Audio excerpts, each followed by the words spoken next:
करने के लिए कहो, कोई न कोई बहाना बना देता था। काम करने के लिए कभी तैयार नहीं होता है।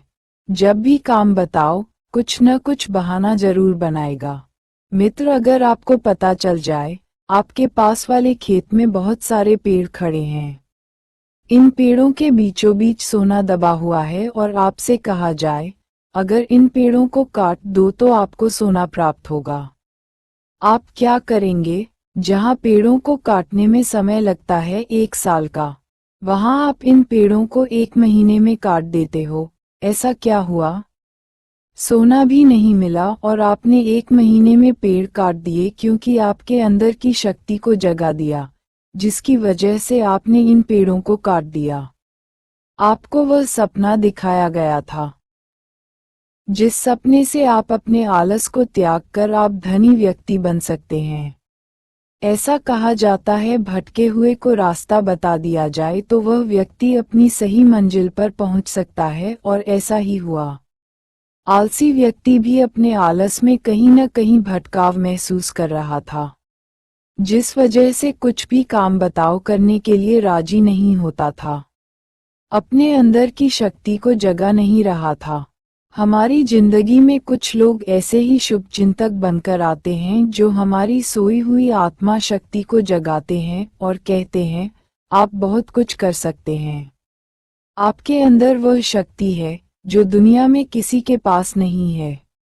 बस अपने शक्ति को जगाना है, दिखाना है कि आप भी कुछ कर सकते हैं। इस दुनिया में आप कुछ करने के लिए आए हैं, आलसी बनने के लिए नहीं। ऐसे शुभचिंतक लोग मोटिवेट करते हैं और आलसी व्यक्ति उनकी बातों को सुनकर मोटिवेट होता है और कुछ कर गुजरने की ठान लेता है। आलसी व्यक्ति ने सारे पेड़ काटने के बाद बहुत खोजबीन की, उसे सोना प्राप्त नहीं हुआ। आलसी व्यक्ति कहने लगा, कहीं मैंने ये कदम गलत तो नहीं उठाया, कहीं मुझे झूठे सपने तो नहीं दिखाए। अपने आप को कोसता रहा कि मैंने यह क्या किया। आलसी व्यक्ति बड़ा मायूस हुआ, ये मैंने क्या किया, हरी भरी हरियाली को काट दिया और मुझको कुछ भी नहीं मिला। आलसी व्यक्ति जब अपने घर जाता है वह सिर्फ यही सोचता जाता कि घर वालों को क्या मुंह दिखाऊंगा। मैंने दूसरे के कहने पर सारे पेड़ काट दिए मगर मुझे सोना प्राप्त नहीं हुआ। जब घर पहुंचता है, उसके बच्चे बहुत खुश थे। आलसी व्यक्ति बोलता है, आज आप इतना खुश क्यों हो, मैं परेशान हूं या खुशियां मनाई जा रही हैं? बच्चे बोलते हैं कि आपकी मेहनत का फल है जो आज हम इतने खुश हैं। 67 विजय असफलता पर। अगर आप पेड़ों को नहीं काटते तो आज हम इतने धनी नहीं होते, हमको इतना पैसा नहीं मिलता। ये सिर्फ आपके मेहनत का नतीजा है जो आज हमारे पास धन और दौलत सब कुछ है। आलसी व्यक्ति इतना सुनते ही खुशी इजहार करने लगा और फूले नहीं समाया। क्या वास्तव में मुझे सोने से भी बढ़कर सोना मिल चुका, क्योंकि आज मेरे पास बहुत कुछ है। गाड़ी, बंगला, पैसा, सोना सब कुछ है, सिर्फ और सिर्फ मेरे अंदर की इच्छा शक्ति को उस इंसान ने जगाया। अगर मैं उसके कहने पर वह काम नहीं करता और मैं आलस में ही रहता तो पूरी जिंदगी आलस में ही निकाल देता और दुनिया से चला जाता, मुझे कुछ प्राप्त नहीं होता। सिर्फ उस इंसान के कहने से ही मैं आज इतना बड़ा धनवान हूँ, क्योंकि आज अगर मेरे पास सब कुछ है, मैं धनवान हूँ सिर्फ उस व्यक्ति के कहने पर मैंने काम किया। उस व्यक्ति ने मेरे अंदर के सोए हुए आलस को जगाया और मेरे सपनों तक मुझको पहुंचाया। आज मैं उस व्यक्ति का धन्यवाद करता हूँ, वो व्यक्ति मेरे लिए भगवान है। धन्यवाद का पात्र है जिस व्यक्ति ने मेरे सपनों की मंजिल मुझको दिखाई। ऐसे व्यक्ति को शत शत नमन करता हूँ। मित्रों, ये सब कुछ आप पर निर्भर करता है। अगर आप चाहते हैं मुझे सोना मिले तो सोना मिलेगा, गाड़ी मिले तो गाड़ी मिलेगी। जो आप चाहेंगे वही मिलेगा। आपके सपने होने चाहिए, उस सपने में जो लिख दोगे वही आपको प्राप्त होगा। यही सफलता का मंत्र है। एक अंगूर के गुच्छे की कहानी। एक अंगूर का गुच्छा और उसमें एक खराब अंगूर सभी अंगूरों को अच्छा बनाएगा। ये खराब कर देगा। बहुत अच्छे अंगूर होने की बावजूद वह सभी अंगूरों को खराब कर देता है। ऐसे ही हमारे साथ होता है। हम सोचते हैं हमने फर्स्ट डिवीजन से पास कर लिया और इतना खुश होता वह अपने आप को भूल जाता है और जो स्टूडेंट फेल हुए हैं वो उसके साथी हैं, वो उसके साथ आ जाते हैं। धीरे धीरे उसकी परफॉर्मेंस खराब होने लगती है, ठीक उसी अंगूर के दाने की तरह हो जाती है। प्रिय दोस्तों, कहीं आपकी हालत ऐसी न हो जाए। उस अंगूर के दाने की तरह ऐसे खराब छवि वाले व्यक्तियों से दूर रहें। इनको अपने पास न भटकने दे। अगर आपने आपको सफल और एक अच्छा इंसान बनाना है, इनसे दूर रहें। 68 विजय असफलता पर।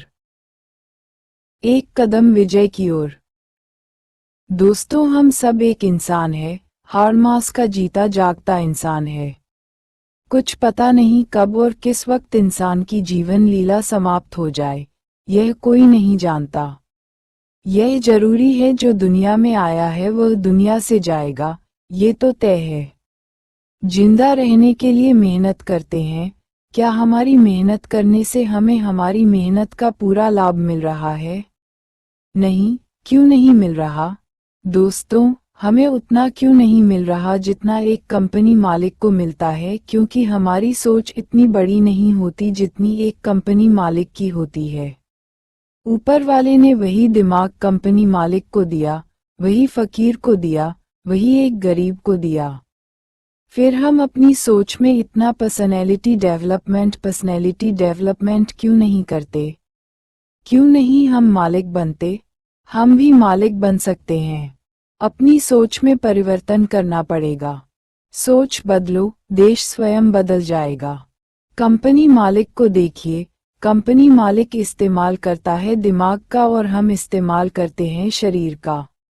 जो कंपनी मालिक सोचता है, हम कहते हैं, अरे छोड़ो, इसका रोज का यही काम है। किताबें पढ़ना, पेपर पढ़ना शुरू करेंगे और हमको देखो, हम दुनिया की नई नई खबर पढ़ते हैं। दुनिया की सारी खबर तो मैं भी पढ़ता हूँ। फिर अमीर क्यों है? कंपनी मालिक दिमाग की पावर को पब्लिक में लगाता है और पब्लिक को शुरुआती 30 दिन के पैसे किसी को नहीं देता। बिना किसी को पैसे दिए लोगों से पूरे 30 दिन काम कराता है। उसी 30 दिन में से जो 100 लोग 30 दिन काम करते हैं, उसी काम की इनकम में से उन सब लोगों को पैसा दे देता है। जबकि कंपनी मालिक को बहुत बड़ा मुनाफा बचता है। कंपनी मालिक की जिंदगी सिक्योर हो जाती है। आने वाली 3 पीढ़ियों को सिक्योर करके दुनिया से विदा हो जाता है। ये कंपनी मालिक होते हैं जिनका स्वयं का कारोबार होता है।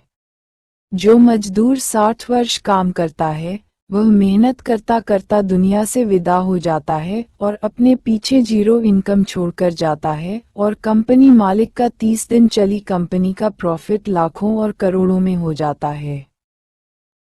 कुछ कच्चे माल का पैसा निकालकर और बचा हुआ पैसा लेबर को।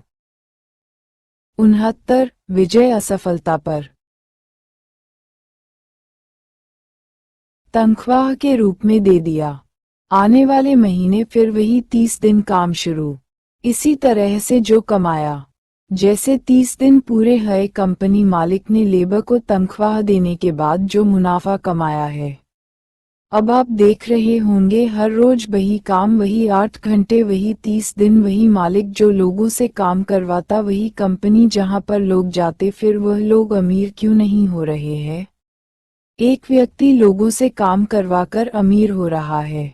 डियर फ्रेंड्स, मैं आपको एक ऐसा मंत्र बताने जा रहा हूँ, अगर आज आपने 10% भी ध्यान से सुन लिया, मैं आपको गारंटी से कह सकता हूँ कोई स्टूडेंट फेल नहीं हो सकता। ऐसे कितने स्टूडेंट हैं और कितनी गर्ल्स है जो शिक्षा में फेल हुई है।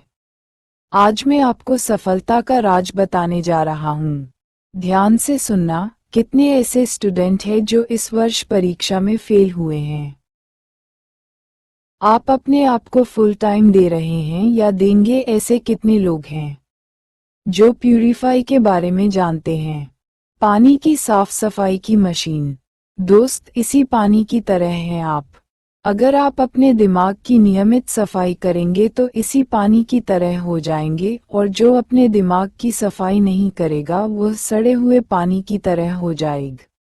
जहर उगलते टीवी और मोबाइल। डियर फ्रेंड्स, क्या आप जानते हैं, हमारे और हमारे बच्चों की जिंदगी में जहर घोला जा रहा है, और हम इस जहर के लिए पे भी करते हैं।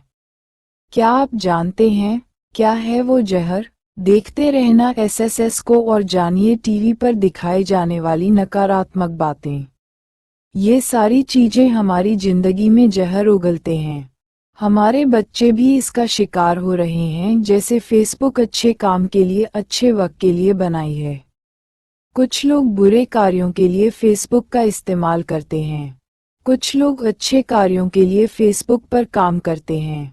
चमकता वही है जिसके कमेंट में दम होता है। अगर आप चाहते हैं लोगों में मेरी छवि अच्छी हो, मुझे भी लोग पसंद करें, किसी भी व्यक्ति को फेसबुक पर गलत कमेंट न करें। एक गलत कमेंट आपको बुराई की ओर ले जाता है। फेसबुक पर कमेंट में सर और जी का या नाम का प्रयोग करो। लोगों में आप चमक जाएंगे। लोग अच्छी बात सुनना पसंद करते हैं, बुराई नहीं। फेसबुक पर बुरे शब्दों का इस्तेमाल आपकी अभद्र भाषा को दर्शाता है। अगर हमें हमारे बच्चों को बचाना है तो बच्चों को 20 साल से पहले मल्टीमीडिया फ़ोन न दे। बच्चे को गलत रास्ते पर ले जाते हैं, जो बच्चों के विकास में बाधा बनते हैं। इस ओर गौर करिए। क्या हम बच्चे के साथ बच्चों की जिंदगी से खिलवाड़ कर रहे हैं? 70 विजय असफलता पर। जी हाँ, बच्चों से मल्टीमीडिया फ़ोन दूर रखें। बचपन में दिया गया फ़ोन बच्चे जाने अनजाने में उससे खेलते हैं, जिसकी वजह से बच्चों के माइंड पर बहुत बुरा असर पड़ता है। बच्चे पागल होने की कगार पर होते हैं। आपने देखा होगा कभी कभी बच्चे अगर फ़ोन नहीं सुने तो वाइब्रेशन मोड पर पहुंच जाते हैं, और हम कहते हैं इसे यह क्या हो गया। हमारा दिमाग माइंड एक मेमोरी कार्ड है। हम इसमें जो भी डालेंगे, कुछ बातें ऐसी होती हैं जो कभी डिलीट नहीं होती, और कुछ बातें ऐसी होती हैं जो डिलीट हो जाती हैं। हमारे दिमाग में जो बातें डिलीट नहीं होती हैं, वह बातें हमारे दिमाग को पूरी जिंदगी हैंग करती रहती हैं, जिसके कारण हम किसी भी कार्य को समय पर पूरा नहीं कर पाते। वो नकारात्मक बातें होती हैं, जैसे कि कंप्यूटर में वायरस आ जाता है, वैसे ही मनुष्य के दिमाग में वायरस अपना घर बना लेता है। हमारा दिमाग एक मेमोरी कार्ड है। हम चाहे तो पूरी दुनिया का डाटा अपने दिमाग में रख सकते हैं, जैसे कि हम ब्रह्मांड में रहते हैं, और इसमें बहुत सारे ग्रह उल्का पिंड एक दूसरे की कक्षा से भटके दूसरे शक्तिशाली ग्रह में समा जाते हैं। ठीक इसी तरह से हमारा माइंड होता है, जो नकारात्मक बातों के लिए जगह बन जाती है, मगर सकारात्मक बातों के लिए जगह नहीं बनती, जबकि सकारात्मक सोच सबसे शक्तिशाली होती है। कुछ बच्चे पढ़ने में तो होशियार होते हैं, मगर टीवी देखने में अपना समय ज्यादा बिताते हैं। टीवी की नकारात्मक बातें सुनते और टीवी की ओर उनका रुझान ज्यादा होने लगता है, जिसकी वजह से पढ़ाई से ध्यान हटने लगता है। होता ये है, परीक्षा में फेल मैं यह नहीं कहता आप टीवी मत देखिए, टीवी देखें मगर सकारात्मक बातें देखें। हम सकारात्मक बातों को कम देखते हैं, नकारात्मक बातों पर ज्यादा ध्यान देते हैं, जो हमारे दिमाग पर ज्यादा असर डालती हैं। लोग सफल क्यों नहीं होते? हम कहते हैं 4 साल का मौका है, 50 लाख रुपए कमाने का, फिर विश्वास क्यों नहीं करते? क्योंकि जो रिस्क लेगा वही 50 लाख रुपए कमाएगा, और जो रिस्क नहीं लेगा वह जहां है वही का वही रह जाएगा। लाइफ खत्म हो जाएगी। जिन्हें पीछे छोड़कर जाएगा उनके लिए भी कुछ नहीं करके जाएगा। प्रिय दोस्तों, विश्व विजेता बाबा साहब डॉक्टर भीमराव अंबेडकर ऐसी शख्सियत थी जिसने अपने बारे में न सोचकर गरीब और बेसहारा लोगों के लिए काम किया। अपनी रातों की नींद खोई, दिन का चैन खोया। गरीबों के लिए गरीब लोगों को ऊपर उठाया जाए, ऐसी हमारी सोच होनी चाहिए। बाबा साहब का एक ही नारा है, शिक्षित बनोए, संघर्ष करोए, संगठित रहोए, सफलता की ओर बढ़ो। 71 विजय असफलता पर। सफलता पानी है। सपने पूरे करने के लिए अपना लक्ष्य निर्धारित करो, अपने सपने पर तब तक डटे रहो तब तक सफल न हो जाओ। Baba Saheb doctor Bhimrao Ambedkar. Dear friends, एसएसएस मुझे विरासत में मिला। कैसे मिला? मिलने से पहले की बात करूं।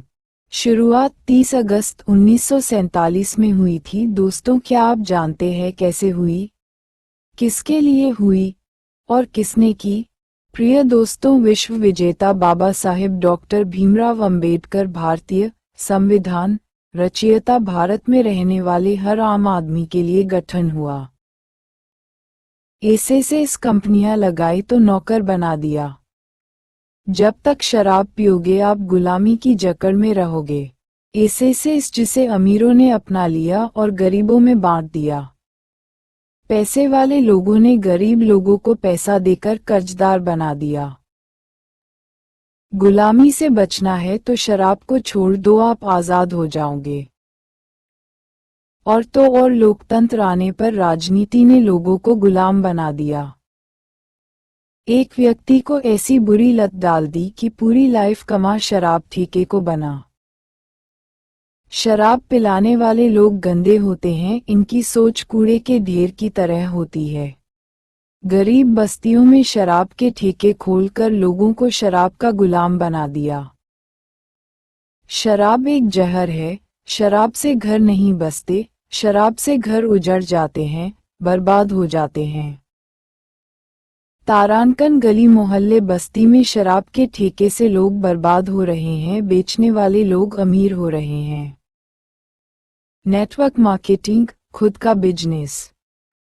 अपने प्रति ईमानदार रहे, लोगों के प्रति ईमानदार रहें। 72 विजय असफलता पर।